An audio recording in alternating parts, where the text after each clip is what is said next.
الحمد لله وحده والصلاة والسلام على من لا نبي بعده أما بعد فإن خير الحديث كتاب الله وخير الهدي هدي محمد صلى الله عليه وسلم وشر الأمور محدثاتها وكل محدثة بدعة وكل بدعة ضلالة وكل ضلالة في النار أما بعد فقد قال الله تعالى في كلامه المجيد فأعوذ بالله من الشيطان الرجيم واتل ما أوحي إليك من الكتاب وأقيم الصلاة إن الصلاة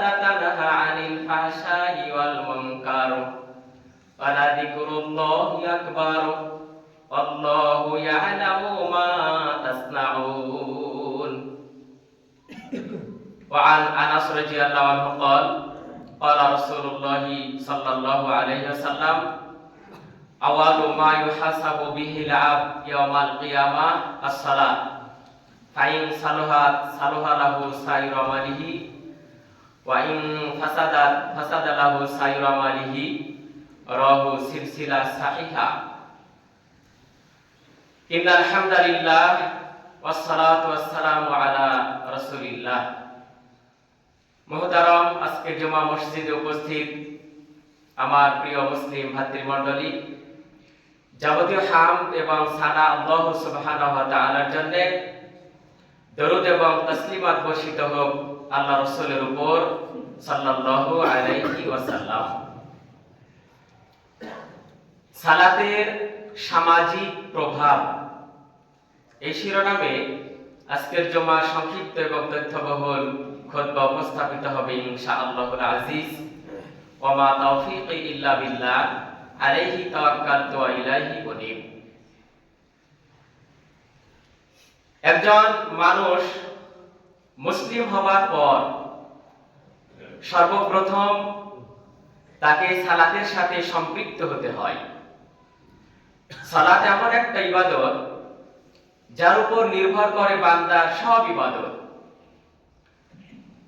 ইসলামী শরীয়তে সালাতের চাইতে বেশি গুরুত্বপূর্ণ আল্লাহর সাথে বান্দার নেটওয়ার্ক কানেকশন মজবুত করার ক্ষেত্রে আল্লাহকে বান্দা ডাকার মাধ্যমে আল্লাহর নিকটবর্তী হওয়ার ক্ষেত্রে যত বেশি গুরুত্ব রাখে, ইসলামী শরিয়ায় অন্য কোন ইবাদতের এত গুরুত্ব নেই।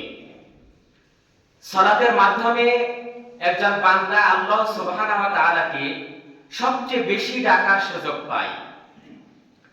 সালাত এমন একটা ইবাদত যার মাধ্যমে একজন বান্দা আল্লাহ সুবহানাহু ওয়া তাআলাকে সবচেয়ে বেশি ডেকে থাকে। সালাত এমন একটা ইবাদত যার উপর নির্ভর করে বান্দার সব ইবাদত। সালাত এমন একটা ইবাদত যার মাধ্যমে একজন মানুষ যাবতীয় পাপের কাছ থেকে দূরে থাকার মতো পথ সৃষ্টি হতে পারে। মহান আল্লাহ সুবহানাহু ওয়া তাআলা বলেন, ওয়াতলু মা উহিয়া ইলাইকা মিনাল কিতাব। হে রাসূল, আপনি মানুষের সামনে এই কিতাব হতে পাঠ করে শোনান, আপনার প্রতি যা প্রত্যাদেশ করা হয়েছে। ওয়াতলু, হে রাসূল আপনি পাঠ করুন, মা উহিয়া, ওহীর বিধান হিসেবে আপনার উপর যা নাযিল করা হয়েছে, আপনার উপর যে বিধান প্রত্যাদেশ হিসাবে জারি করা হয়েছে। ওয়াতলু মা উহিয়া ইলাইকা মিনাল কিতাব, আমার এই কোরআনুল কারীম হতে, হে রাসূল এই কোরআনুল কারীম হতে ওহীর বিধান হিসাবে যা কিছু প্রত্যাদেশ করা হয়েছে, আপনাকে যে নির্দেশাবলী প্রদান করা হয়েছে ওহীর বিধান হিসাবে, সেগুলি আপনি মানুষদের সামনে পাঠ করে শোনান। ওয়া আকিমিস সালাত, তারপর আল্লাহ সুবহানাহু ওয়া তাআলা বলছেন তোমরা সালাত কায়েম করো। আল্লাহ রাসূলকে আল্লাহ সুবহানাহু ওয়া তাআলা মানুষের সামনে ওহীর বিধানকে কোরআনুল কারীম থেকে প্রত্যাদেশ করা হয়েছে যা কিছু সে সম্পর্কে আল্লাহ সুবহানাহু ওয়া তাআলা তার রাসূলকে পাঠ করে শোনাতে বললেন। তারপর বললেন ওয়া আকিমিস সালাত, তোমরা সালাত কায়েম করো। ইন্নাস সালাতা তানহা আনিল ফাহশাই ওয়াল মুনকার, নিশ্চয় সালাত মানুষকে যাবতীয় অশ্লীল এবং খারাপ কাজ থেকে দূরে রাখে।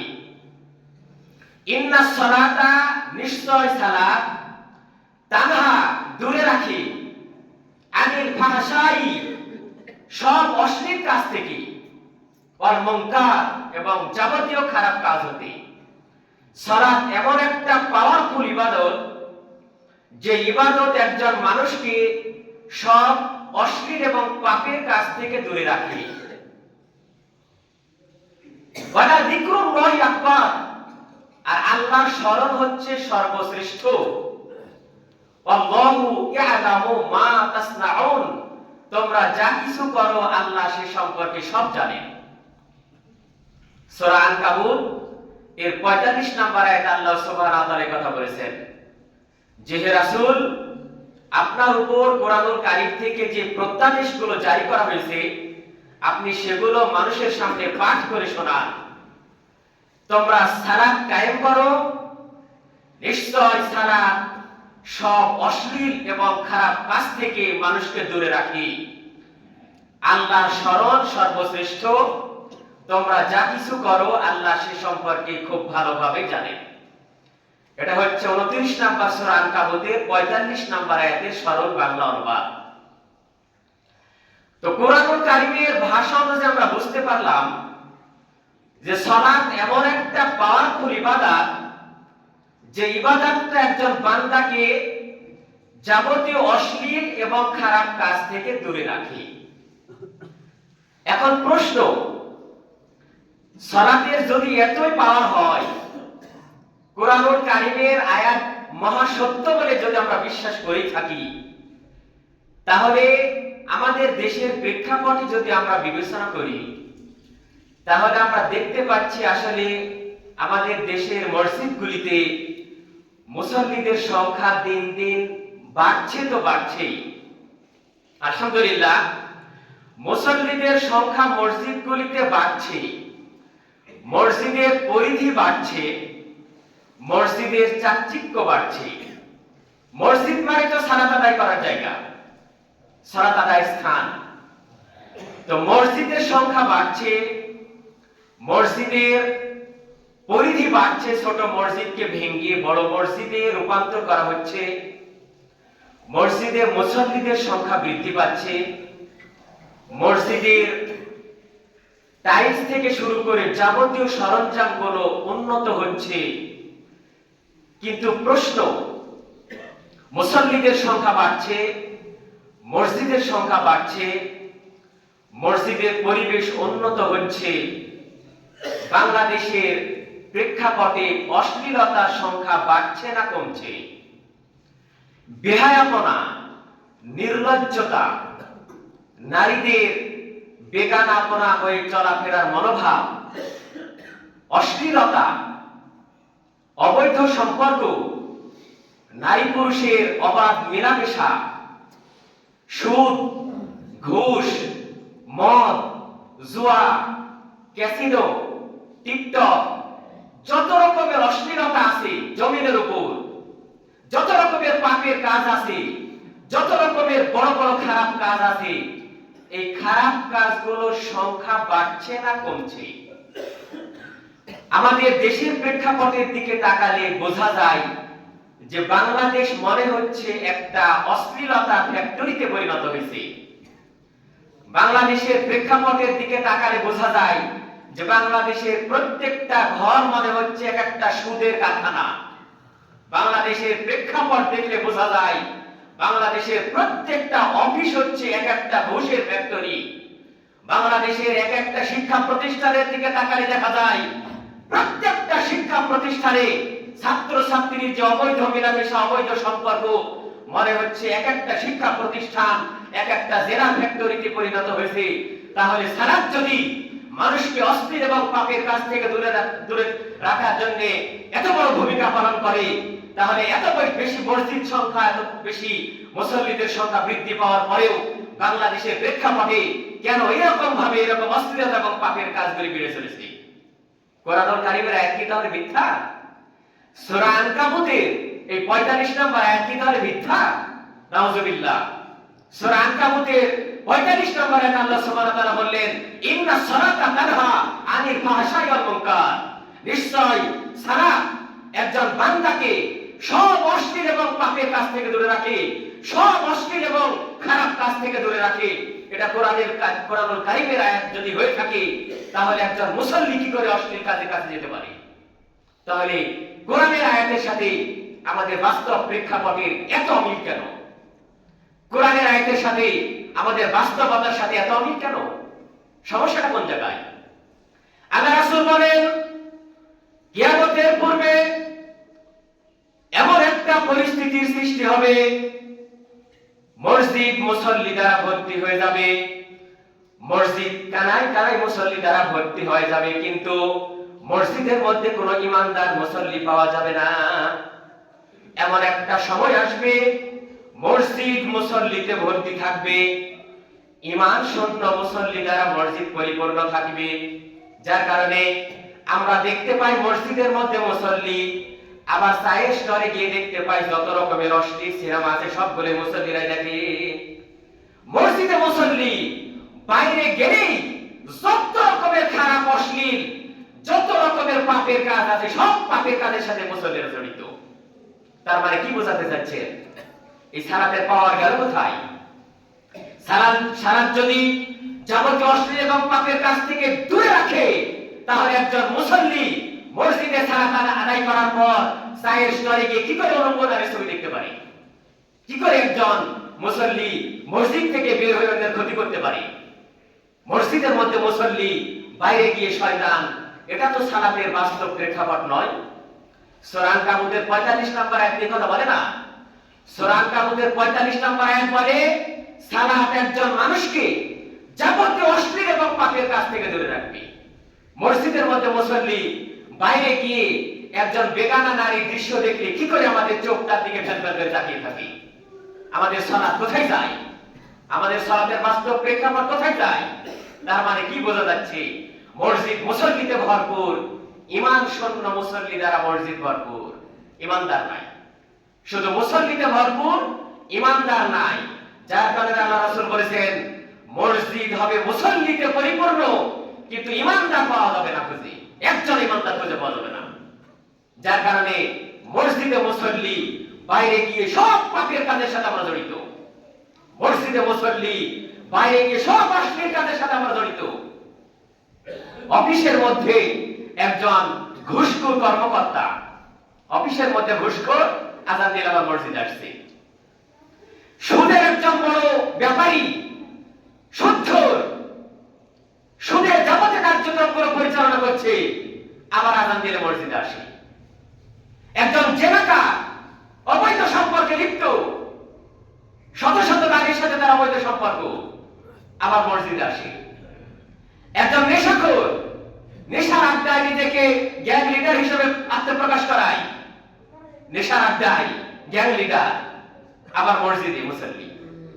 এইরকম ভাবে সুদ, ঘুষ, মদ, জুয়া, অবৈধ সম্পর্ক, বেহায়াপনা, নির্লজ্জতা, গান বাজনা, যত রকমের খারাপ এবং পাপের কাজ আছে, প্রত্যেকটা পাপের কাজের সাথে মুসল্লি জড়িত। কারণ এই মুসল্লির অন্তরে ঈমান নাই। এমনি মুসল্লি, রং ঢঙে মুসল্লি, সাজ সজ্জায় মুসল্লি, টুপি দাড়িতে মুসল্লি, বাইরের অবকাঠামোগত ভাবে মুসল্লি, কিন্তু মসজিদ থেকে বের হয়ে গেলেই যত রকমের খারাপ কাজ আছে প্রত্যেকটা খারাপ কাজের সাথে দাড়ি টুপি আদান জড়িত। এমন কোন মানব সভ্যতা নষ্ট হওয়ার ক্ষেত্রে মুসল্লিদের ভূমিকা কম নাই। মানুষের ক্ষতি করার জন্য যত রকমের পদক্ষেপ আছে মুসল্লিদের দ্বারা সবকিছু হচ্ছে। মসজিদের মধ্যে মুসল্লি, বাইরে গিয়ে শয়তানের লিডার, মসজিদের মধ্যে মুসল্লি, বাইরে গিয়ে প্রত্যেকটা পাপের কাজের সাথে জড়িত। যত রকমের বড় বড় পাপ আছে, এমন কোন পাপ নেই যে পাপের কাজের সাথে মুসল্লিরা জড়িত নাই। তার মানে সূরা আনকাবুতের ৪৫ নম্বর আয়াত ব্যর্থ হয়ে গেল। সূরা আনকাবুতের ৪৫ নম্বর আয়াত যে বলল যে সালাত এমন একটা পাওয়ারফুল ইবাদত, এই সালাত এমন একটা শক্তিশালী ইবাদত, এমন একটা ক্ষমতাধর ইবাদত, এই সালাত একজন মুসল্লিকে প্রত্যেকটা অশ্লীল এবং পাপের কাজ থেকে দূরে রাখে। এই সালাত, ইন্না সালাতা, এখানে ইন্না শব্দটা ব্যবহার করা হয়েছে। নিশ্চয়, অবশ্যই, অফকোর্স, অবশ্যই ইন্না সালাতা, নিশ্চয় এই সালাত তানহা দূরে রাখে আনিল ফাহশাই, সব অশ্লীল কাজ থেকে। অশ্লীল কাজ মানে যত রকমের পাপের কাজ আছে, যত রকমের বেহায়াপনা আছে, যত রকমের নোংরামি আছে, সব অশ্লীল কাজ থেকে এই সালাত একজন মুসল্লিকে দূরে রাখে। তাহলে নিশ্চয় একজন মুসল্লি কখনোই টেলিভিশনের পর্দায় একজন বেগানা নারীর ছবি দেখতে পারে না। ওটা কি স্বাধীনতা? একজন মেয়ে অর্ধরঙ্গ হয়ে টেলিভিশনের পর্দায় নাচছে, মনিটরে নাচছে, ওটাকে স্বাধীনতা না অশ্লীলতা? তার দেহে অর্ধেক পোশাক আছে, অর্ধেক পোশাক নাই। এই ৩ নম্বর শ্রেণীর মুসল্লিরা চায়ের স্টলে গিয়ে খেলতে তাকায় থাকবে নারীর দৃশ্য দেখে। ওই নারীর অর্ধউলঙ্গ দৃশ্য না দেখলে তার কলিজা ঠান্ডা হয় না। ওই নারীর অর্ধউলঙ্গ দৃশ্য না দেখে তার মন জোড়ায় না। যেই চক্ষু বেগানা নারীর দিকে তাকিয়ে চক্ষু অবনত করে না বিদ্যুৎ গতিতে, ওই চক্ষু কি জাহান্নামের আগুন থেকে নিজেকে বাঁচাতে পারবে?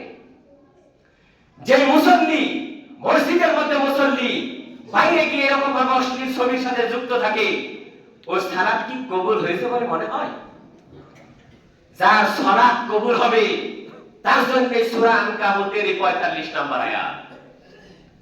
একজন মুসল্লি যদি দেখেন মসজিদের মধ্যে মুসল্লি, বাইরে গিয়ে কোনো অশ্লীল কাজের সাথে সম্পৃক্ত, মসজিদের মধ্যে সালাত আদায় করে, চায়ের স্টলে গিয়ে এরকম ভাবে বেহায়া নারীর দিকে তাকিয়ে আছে, বুঝতে পারবেন তার সালাত কবুল হয়নি।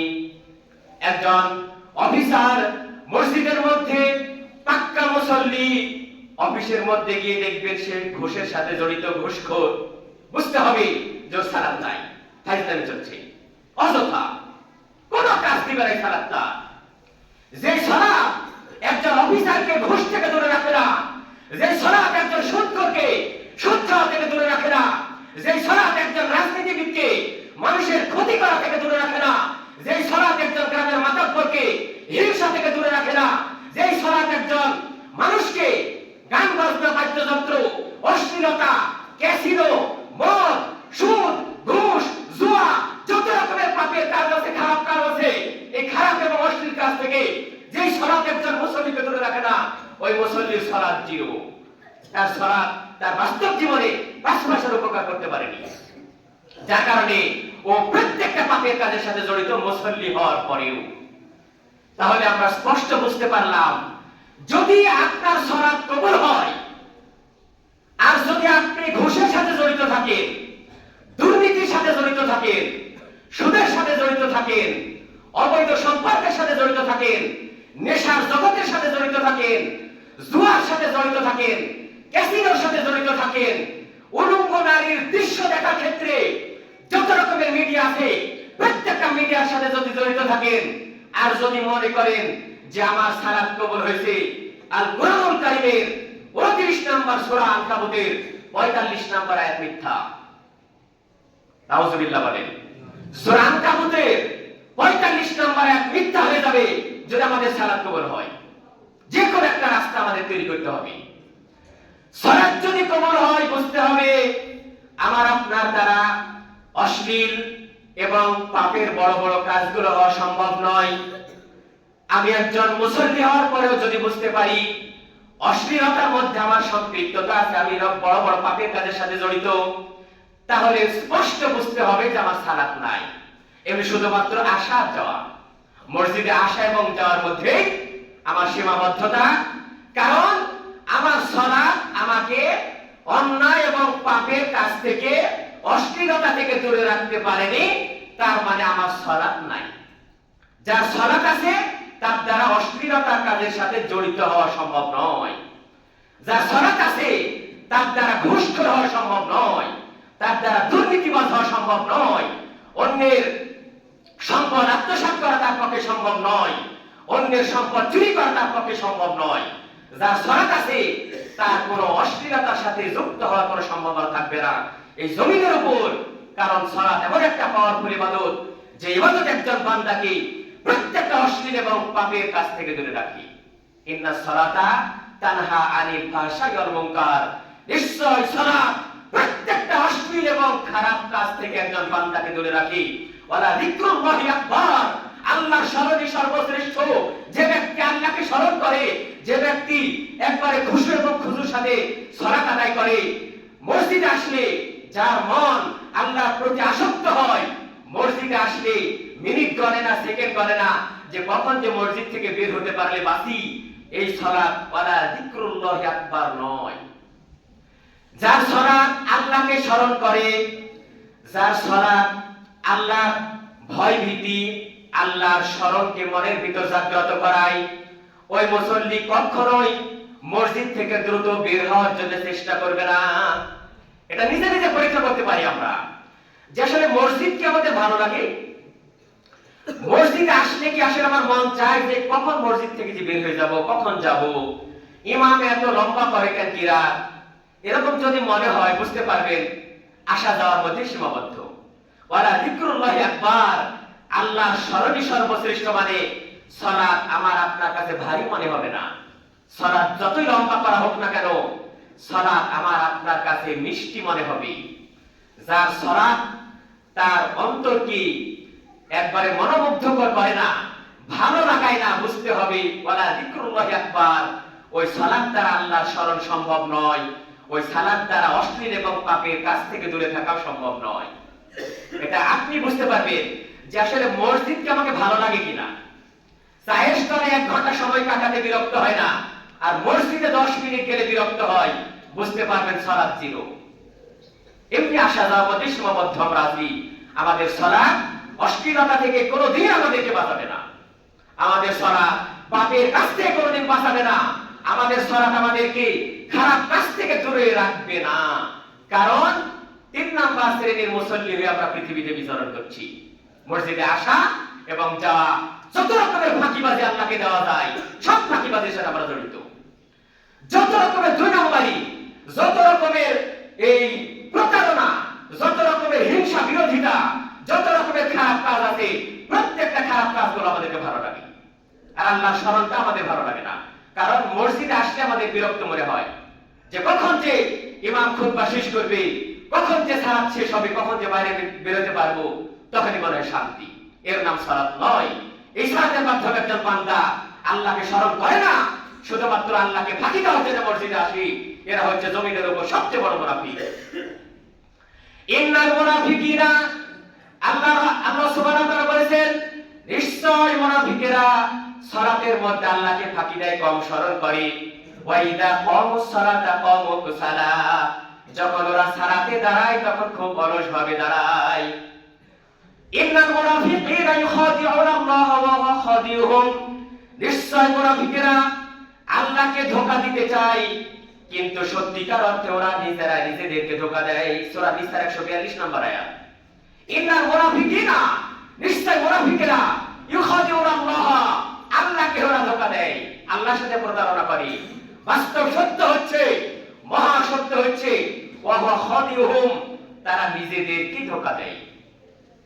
ওয়া ইযা কামু ইলাস সালাতি কামু কুসালা, যখন তারা সালাতে দাঁড়ায় তখন খুব অলস ভাবে দাঁড়ায়, সালাত ভালো লাগে না, সালাতে তারা মজা পায় না, সালাত তাদের কাছে মিষ্টি লাগে না। ওয়া ইযা কামু ইলাস সালাতি কামু কুসালা, যখন তারা সালাতে দাঁড়ায় তখন অলস ভাবে দাঁড়ায়, কোনো গুরুত্ব থাকে না আল্লাহকে সন্তুষ্ট করার জন্য। ওয়ালা যিকরুল্লাহি আকবার, আল্লাহর স্মরণই হচ্ছে সর্বশ্রেষ্ঠ স্মরণ। এখানে আমরা ব্যর্থ। ওয়া ইযা কামু ইলাস সালাতি কামু কুসালা, যখন তারা সালাতে দাঁড়ায় অলস ভাবে দাঁড়ায়।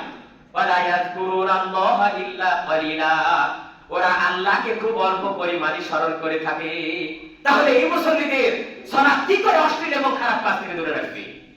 যার অন্তরে আল্লাহর ভয় সৃষ্টি হয় না, আল্লাহর স্মরণ সৃষ্টি হয় না সালাতে, সালাতটা যার কাছে ভারী মনে হয়, তার সালাত কি কোনোদিন তাকে অশ্লীল এবং খারাপ কাজ থেকে দূরে রাখবে? যার কারণে আমরা বাস্তব প্রেক্ষাপট দেখি যে মসজিদে মুসল্লি বাইরে অফিসে গিয়ে ঘুষখোর, মসজিদে মুসল্লি বাইরে গিয়ে সুদখোর, মসজিদে মুসল্লি বাইরে গিয়ে প্রতারক, মসজিদে মুসল্লি বাইরে গিয়ে দালাল, মসজিদে মুসল্লি বাইরে গিয়ে নেশার জগতের সাথে জড়িত, মসজিদে মুসল্লি বাইরে গিয়ে অবৈধ সম্পর্কের সাথে জড়িত, মসজিদে মুসল্লি বাইরে গিয়ে জোয়ার আড্ডার সাথে জড়িত, ক্যাসিনো নিয়ে ব্যস্ত, যত রকমের খারাপ খেলাধুলা আছে, গান বাজনা আছে, প্রত্যেকটা হারাম খেলাধুলার সাথে এরা জড়িত। মসজিদে মুসল্লি বাইরে গিয়ে ফেসবুক, ইউটিউব, টুইটার, যত রকমের অশ্লীল নারীদের দৃশ্যগুলোর সাথে জড়িত। এই সালাত কোনদিন আমাকে আপনাকে অশ্লীল এবং পাপের কাছ থেকে দূরে রাখবে না। স্পষ্ট প্রমাণ করে। যদি দেখেন মসজিদে মুসল্লি হওয়ার পরেও এই কাজগুলোর সাথে আমি জড়িত আছি, 100% গ্যারান্টি আমি আপনাকে বলছি সূরা আনকাবুতের 45 নম্বর আয়াত দ্বারা আমার আপনার সালাত হচ্ছে না, আমার আপনার সালাত কবুল হচ্ছে না, আমার আপনার সালাত আমার আপনার কোনো উপকার করছে না, বাস্তব জীবনে আমার আপনার পরিবর্তন করছে না, পারিবারিক জীবনে আমার আপনার পরিবর্তন হচ্ছে না, সামাজিক জীবনে আমার আপনার পরিবর্তন হচ্ছে না, রাষ্ট্রীয় জীবন ব্যবস্থার কোনো পরিবর্তন নাই। আগেও যেরকম ছিল এখনো সেরকম আছে। যে যেরকম চোর সে সেরকম চোরই আছে, যে যেরকম ঘুষখোর সে সেরকম ঘুষখোরই আছে, যে যেরকম দুর্নীতিবাজ সে সেরকম দুর্নীতিবাজী আছে, যে যেরকম অবৈধ সম্পর্কের সাথে জড়িত সে সেরকম অবৈধ সম্পর্কের সাথে জড়িত আছে, যে যেরকম অশ্লীলতার সাথে জড়িত সে সেরকম অশ্লীলতার সাথে জড়িত আছে। অবস্থার পরিবর্তন নাই, প্রেক্ষাপট বদলাচ্ছে না। তার মানে মসজিদে মুসল্লি সব পাপের সাথে জড়িত। তার মানে আমার আপনার সালাত জিরো। আমার আপনার সালাত হিরো ওই দিন হবে যেদিন আপনি মসজিদে মুসল্লি এই সালাতের প্রভাব বাইরে বিস্তার হবে, সালাতের প্রভাব বাইরে আপনাকে দুর্নীতি ঠেকাবে, সালাতের প্রভাব বাইরে আপনাকে হিংসা থেকে দূরে রাখবে, সালাতের প্রভাব বাইরে আপনাকে অশ্লীলতা থেকে দূরে রাখবে, সালাতের প্রভাব বাইরে গান বাজনা থেকে আপনাকে দূরে রাখবে, সালাতের প্রভাব বাইরে সব পাপ এবং অশ্লীলতার কাছ থেকে যেদিন দূরে রাখবে সেই দিন বুঝতে পারবেন এই সালাতের পাওয়ার, এই সালাতের ক্ষমতা আমার আপনার জীবনকে পরিবর্তন করলো।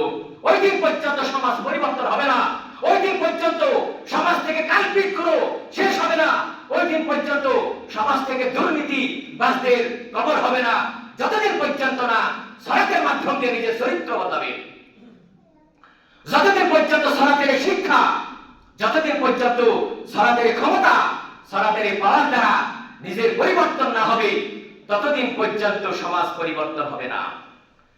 সালাত শুধুমাত্র মসজিদের মধ্যেই থাকবে, দরজা পার হওয়ার সাথে সাথে সালাত শেষ।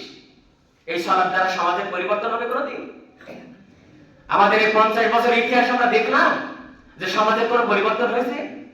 সমাজে দুর্নীতিবাজের সংখ্যা বাড়ছে, সমাজে ঘুষখোরের সংখ্যা বাড়ছে, সমাজে সুদখোরের সংখ্যা বাড়ছে, সমাজে যত রকমের খারাপ কাজের সাথে জড়িত এই লোকগুলোর সংখ্যা বাড়ছে। কোনো পরিবর্তন নয় সমাজ ব্যবস্থায়, কারণ একটাই যে সালাতের শিক্ষা আমাদের বাস্তব জীবনে এখনো প্রয়োগ হয়নি। সালাতকে শুধুমাত্র আমরা মসজিদের মধ্যে আবদ্ধ করে রেখেছি। এই সালাত কোনোদিন সমাজের পরিবর্তন করবে না, এই সালাত একজন বান্দাকে জাহান্নামের আগুন থেকে বাঁচাবে না। কিয়ামতের দিনে কঠিন মুসিবতের সময় এই সালাতের হিসাব হবে সর্বপ্রথম বান্দাকে আল্লাহ সুবহানাহু ওয়া তাআলা কাছে ডেকে এনে সর্বপ্রথম এই সালাতের হিসাব নেবেন। আনাস রাদিয়াল্লাহু থেকে বর্ণিত আল্লাহ রাসূল বলেন, আওয়ালু মা ইউহাসাবু বিহি আল-আবদু ইয়াওমাল কিয়ামাত, কিয়ামতের দিনে বান্দার সর্বপ্রথম যে আমলের হিসাবটি হবে তার নাম হচ্ছে সালাত। আওয়ালু মা ইউহাসাবু বিহি আল-আবদু ইয়াওমাল কিয়ামাত আস-সালাত, সালাতের হিসাব সর্বপ্রথম আল্লাহ সুবহানাহু ওয়া তাআলা একজন বান্দার কাছ থেকে নেবেন। তার মানে কি?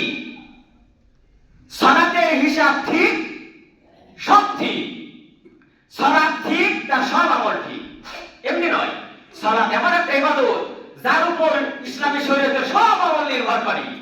তার মানে কি, সালাত ঠিক হলে তার জীবনে সব আমল ঠিক হয়ে যাবে। আওয়ালু মা ইউহাসাবু বিহি আবদু ইয়াওমাল কিয়ামাতাস সালাত ফাইন সালুহা লাহু সাইরু আমালিহি। যদি কোনো বান্দা সালাতের সঠিক হিসাব আল্লাহ সুবহানাহু ওয়া তাআলার সামনে যদি পেশ করতে পারেন, যদি কোনো বান্দা সালাতের সঠিক হিসাব দিতে পারেন, তার জীবনের সব আমলগুলো আল্লাহ সুবহানাহু ওয়া তাআলার কাছে গ্রহণযোগ্য হবে। সালাত ঠিক হলে সিয়াম ঠিক হবে, সালাত ঠিক হলে হজ ঠিক হবে, যাকাত ঠিক হবে, প্রত্যেকটা ইবাদত ঠিক হবে। ফাইন সালুহা লাহু সাইরু আমালিহি, যার সালাত সঠিক হবে তার সব আমল সঠিক হয়ে যাবে। ওয়াইন ফাসুদা লাহু সাইরু আমালিহি, যার সালাত সঠিক হবে না তার কোনো আমল আল্লাহ সুবহানাহু ওয়া তাআলার কাছে গ্রহণযোগ্য হবে না, সব মাটি হয়ে যাবে, একটা আমল চলবে না। সালাত এমন একটা পাওয়ারফুল ইবাদত যার উপর ইসলামী শরীয়তের সব ইবাদত নির্ভর করে। মসজিদের মধ্যে সালাত, মসজিদের বাইরেও সালাত, মাঠে ঘাটে হাটে, কর্মক্ষেত্রে, শিক্ষাক্ষেত্রে, রাজনীতিতে, অর্থনীতিতে, প্রত্যেকটা সেক্টরে সালাত। সালাত ঠিক, ব্যাংকিং ব্যবস্থা ঠিক, সালাত ঠিক, রাজনীতির মাঠ ঠিক, সালাত ঠিক, ওই প্রত্যেকটা অফিস ঠিক, সালাত ঠিক, প্রত্যেকটা চায়ের স্টল ঠিক। সালাত ঠিক নাই, সব বরবাদ, সব গড়বে। এই কারণে এই হাদিসের ব্যাখ্যা অনেক লম্বা। সালাত এমন একটা পাওয়ারফুল ইবাদত যার উপর বান্দার সব ইবাদত নির্ভর করে। সালাত সঠিক না হলে কোনো ইবাদত সঠিক হবে না, একবার ভিত্তি। আর সালাতুল আসল ইবাদত, সালাত হচ্ছে ইবাদতের মাথা, মেমোরি, কন্ট্রোল রুম। এখান থেকে গোটা বডি পরিচালনা হবে, মস্তিষ্ক থেকে যেমন গোটা বডি পরিচালনা হয়, এই সালাতের মাধ্যম দিয়ে প্রত্যেকটা কাজ পরিচালিত হবে। এটা হচ্ছে রিমোট, কন্ট্রোল রুম। এই কন্ট্রোল রুম যার ঠিক থাকবে তার সব ঠিক, এই কন্ট্রোল রুম যার নষ্ট হবে তার সব নষ্ট হয়ে যাবে। তাই আসুন, সমাজকে পরিবর্তন করতে হলে সালাতের শিক্ষা মসজিদের বাইরে নিয়ে যেতে হবে, সালাতের পাওয়ার চায়ের স্টলে নিয়ে যেতে হবে, সালাতের পাওয়ার রাজনীতির মাঠেও নিয়ে যেতে হবে, সালাতের পাওয়ার প্রত্যেকটা অফিসে নিয়ে যেতে হবে, সালাতের পাওয়ার প্রত্যেকটা শিক্ষা ক্ষেত্রে নিয়ে যেতে হবে, সালাতের পাওয়ার প্রত্যেকটা সেক্টরে বাস্তবায়ন করা লাগবে। ইন্না সালাতা তানহা আনিল ফাহশাই ওয়াল মুনকার। এই সালাত যেদিন একজন বান্দাকে প্রত্যেকটা অশ্লীল এবং পাপের কাজ থেকে দূরে রাখবে, সেদিনই দেখতে পাবেন এই সমাজ পরিবর্তন হয়ে গেছে। সমাজের মানুষ শান্তিতে ঘুমাতে পারছে, কোন ইমানদার হিংসুক হবে না, কোন হিংসুক ইমানদার হবে না। আল্লাহ রাসূলের এই মহা সত্য বাস্তব জীবনে আমরা দেখতে পাই। একজন মানুষ আর একজন মানুষের ক্ষতি না করা পর্যন্ত তার চোখে ঘুম আসে না। তার মানে ইমান আছে নাকি? ইমান নাই, শুধু মসজিদমুখী মুসল্লি। আল্লাহ রাসূল বলেন, যে অন্তরে হিংসা কাজ করে ওই অন্তরে ইমান থাকে না, ইমান নাই। যে অন্তরে ইমান আছে ওই অন্তরে হিংসা থাকতে পারে না। আল্লাহ রাসূল বলেন, একই অন্তরে দুইটা জিনিস থাকে না, একটা হচ্ছে হিংসা আর একটা হচ্ছে ইমান। যে অন্তরে ইমান আছে সেই অন্তরে হিংসা থাকবে না, আর যে অন্তরে হিংসা আছে সে অন্তরে ইমান নাই। স্পষ্ট এটা বোঝার একটা হাদিস। অতএব আমরা আমাদের সালাতের মাধ্যম দিয়ে সবকিছুই প্রমাণ করতে পারবো বাস্তব জীবনে। ইয়া রাব্বাল আলামিন, তুমি আমাদের এই বাস্তব প্রেক্ষাপট অনুযায়ী সালাতের এই মহা শিক্ষা আমাদের সবার অন্তরে ঢুকিয়ে দাও, সবাই বলুন আমিন। ইয়া রাব্বাল আলামিন, সালাতের এই শিক্ষা যেন আমরা আমাদের বাস্তব জীবনে প্রয়োগ করতে পারি। সালাতের এই মাহাত্ম্য যেন আমাদেরকে প্রত্যেকটা অশ্লীল এবং পাপের কাছ থেকে দূরে রাখে। এরকম ইমানের লেভেল, এরকম তাকওয়ার লেভেল, এরকম ইমানি শক্তি ইয়া রাব্বাল আলামিন তুমি আমাদের সকলের অন্তরে দান করো, সবাই বলুন আমিন। সুম্মা আমিন। ওয়া আলাইনা ইল্লাল বালাগ। বারাকাল্লাহু লানা ওয়া লাকুম ফিল কুরআনিল আযীম। ফাইন্নাহু তাআলা জাওয়াদুন কারীমুম মালিকুম ওয়ার রাউফুর রহিম।